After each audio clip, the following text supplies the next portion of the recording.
Ladies and gentlemen, thank you very much for still staying tuned to our YouTube platform. The Deputy President, Rigathi Gachagua, is still on his remarks as a truthful man and is keen and observing those who are against him on his speech and whatever is doing under William Samoei Ruto's administration.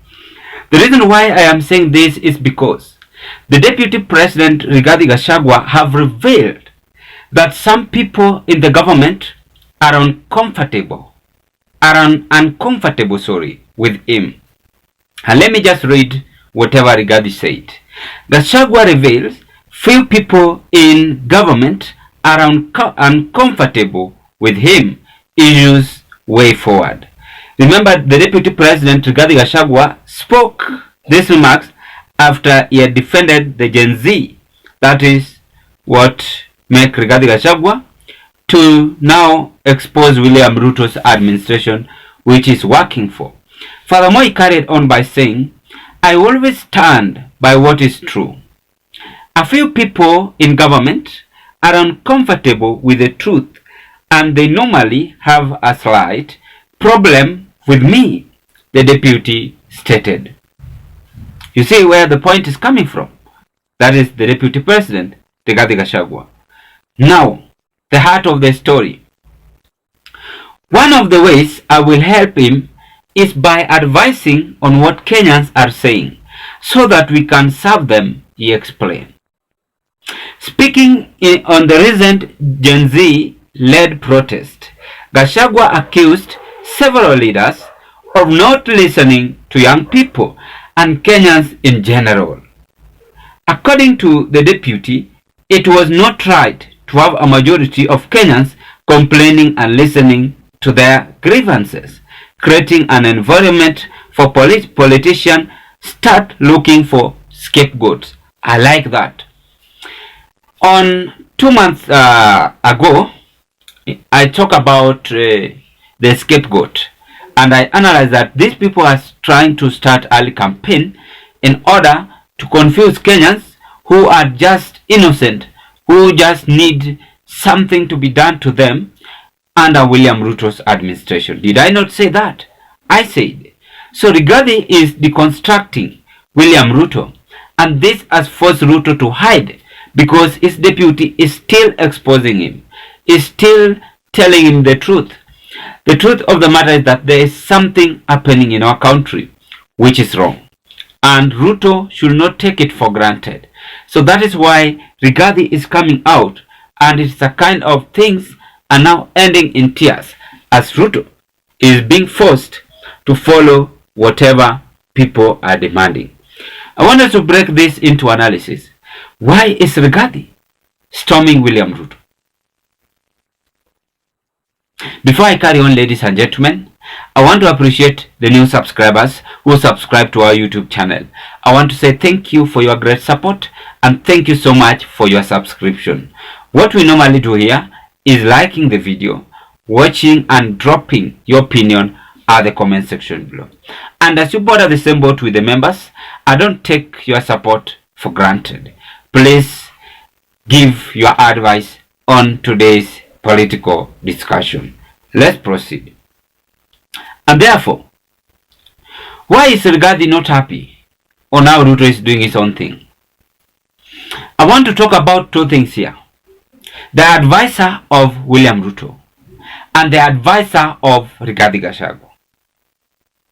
The advisor of Rigathi Gachagua, I prefer them as gentlemen, those who are reasoning and people with great thought in this country. As I compared with them, the Ruto's advisors, who are reluctant and they no longer have time to advise president. The reason why I am saying this is because Ruto nowadays is doing things as not president at all. So that is why these people seems not to be comfortable with Rigathi Gachagua, because Rigathi is speaking the truth. Rigathi is deconstructing William Ruto's administration, which is working for. We have had demonstration for some weeks, for some months, for some years, immediately when Ruto and his deputy took over the power in the office. But we are still seeing that the effort of Kenyans demonstrating is not bearing any fruit. Things are worsening. Things are not okay. So Rigathi is coming out and telling those who are advising the president to open their eyes, to listen to the people, and let them not use this chance as a scapegoat in order not to utilize the promises which they made. And according to me, Rigathi is right. I fully support Rigathi's remarks on exposing his own government, which is working for. There's no time for pampering. If you want a better country, if you want country Kenya to be on a better situation in future, you must stop pampering leaders. We must stop discussing the past issues, but to discuss whatever we have, the agenda we have right now. Even Uhuru Kenyatta said it. So it is very clear that Rigathi is directly telling his boss to stop whatever he's doing and listen to the people. Do you recall Rigathi's speech in Mombasa? That is what he said. And he talked sense, by the way. Leaders, you must come and listen to the people. To those who are advising President Ruto, to the legal advisors, we know very well that you are very many there. Even Funa today spoke about it. You are misleading this country. It is not time for you to enjoy taxes for nothing. You must tell the president the truth. You must consider that Ruto is ruling millions of Kenyans. And there is no time for him to sleep, but to ensure that Wanjiku from central Kenya goes to school peacefully, to ensure that John from Kisumu goes to school peacefully. Ruto must ensure that Wanyonyi from Western goes to school peacefully. It is not time for pampering. And I'm very much impressed on Rigathi's remarks. He's keenly subjecting himself and alerting President Ruto that, please, my boss, you should stop whatever you are doing and listen to the people. The issue of finance bill Rigathi Gachagua talked about. He also talked about the Gen Z demonstrating. So these are things which cannot be hidden at anymore. There are things which cannot be hid at anymore. But just to discuss the factors, the situation affecting our country. Believe me or not, if Ruto will follow Rigathi Gachagua remarks, then he's going to learn this from a victory, and it's going to come to his sense and listen to Rigathi Gachagua. You should not listen to the people like David Ndii who are giving you wrong advice. You should not listen to the people like Kimani Chungwa who are giving you wrong advice. You should listen to yourself. You should listen to your deputy also. Rigathi is the deputy president. Whatever he's saying is right. And that is why all these things is now making Rigathi Gachagua to feel uncomfortable. And he might even make his own party. Because he's no longer having interest. Ruto have never come out and listened to him. So that is why he's coming out and exposing Ruto and telling him, please my brother, please my boss, this and that. And I like it. How the current deputy president have changed his tone and is keenly observing how Kenyans are suffering and is raising this alert to the head of state. And therefore, as we live in a country being governed with, under constitution, we must again remind ourselves that when we have peace and we have a better economy situation, then things are going to move as we were expecting. But when we live in a country where each and every political leader create divisive, create political disagreement, That is not a country with vision.